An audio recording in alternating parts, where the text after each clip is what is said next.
Dr. Gumi ya zo zai shiga sai suka hana shi shiga, saboda in ya shiga ɗin babu abin da za a yi sai kama shi da hukunta shi.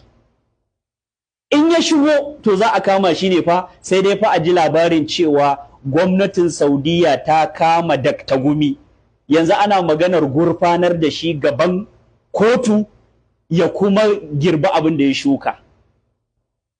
Akwai manya-manyan masu laifi waɗanda suka yi wa Saudiya laifi, suna ƙasashe daban-daban, waɗanda da suka shigo ƙasar nan kama su ta yi, talala aka yi musu, barinsu aka yi sai da suka shigo aka cafke su. Amma saboda mutuncin Najeriya a idan Saudiya, da mutuncin gwamnatin Najeriya a idan Saudiya, da mutuncin Malam Abubakar Gumi a idan Saudiya, Allah ya ji kansa, Allah ya gafarta masa, sai suka kau da kai, sai suka nuna dattako, suka nuna mutuntawa. Maimakon su bari ya shigo su kama shi, wannan ya zama cin zarafi ga gwamnatin Najeriya, ya zama tozarci ga musulmin Najeriya, a ba da labari cewa wani malami daga arewacin Najeriya ya shigo nan Saudiya an kama shi da laifi kaza da laifi kaza da laifi kaza. Maimakon ai haka sai suka hana shi shigowa. Dan Allah jama'a, an mutunta gwamnatin Najeriya, an mutunta musulmin Najeriya, an mutunta Malam Abubakar Gumi ko ba a mutunta shi ba.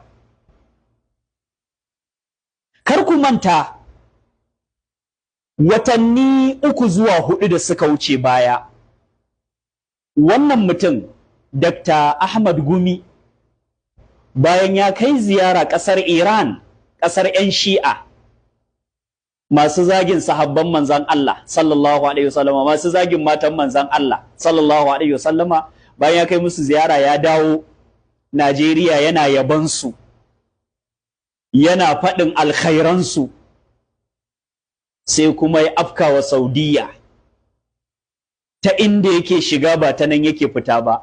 Ƙarerayin da Dr. Gumi ya yi wa Saudiya, ƙarerayi ne masu haɗari, waɗanda gwamnatin Saudiya idan ta kama shi ta tsiye shi, aka nemi ya kawo hujjoji kan abin da ya faɗa game da Saudiya, har da tuhumarta da cewa akwai ɗaurin gindinta kan abin da yake faruwa na yaƙar Falasɗinawa da Isra'ila take yi, da wasu manya-manyan maganganu masu haɗari a siyasa ta duniya, da ya yi wa Saudiya ƙarya, ya jingina mata irin waɗannan maganganu.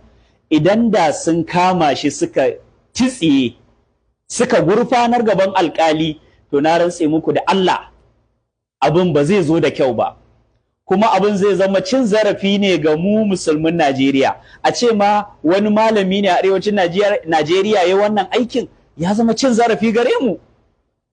Ya shigo, ya zo zai yi aikin hajji, an cafke shi. Ko kuma a ce ɗan gidan Malam Abubakar Gumi ne, ɗan gidansa na cikinsa, ɗan gidan Malam Abubakar Gumi na cikinsa ne Saudiya ta sa hannu ta kama ta ɗaure, sai Saudiya take jin kunya, ta yi kawaici, ta kau da kai. Maimakon ya shigo a kama shi, sai suka ce a'a, a bar shi ya koma ƙasarsa, saboda in ya shigo kama shi za su yi. In ya shigo kama shi za su yi. Kar ku manta, ɗan gidan Gumi yana da wani mugun tarihi a ƙasar nan.